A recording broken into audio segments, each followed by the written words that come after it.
Здравейте и добре дошли в моята кухня. Днес ще ви предложа една рецепта за вкусни зелеви сърми в гювеч, но не традиционни с кайма и ориз, а с цели къщета свинско месо. И една малка моя тайна, която ще разберете в процеса на приготвянето им. Трябва ни свинско месо, което ще нарежем на къщета.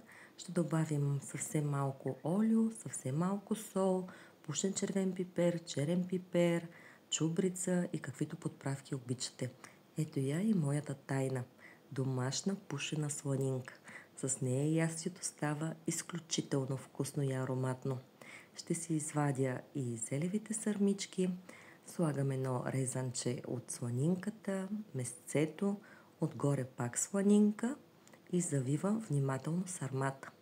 Така, докато свърши месото и зелевите листа, ще наредим в гювечето и пека около 2 часа на 180 градуса.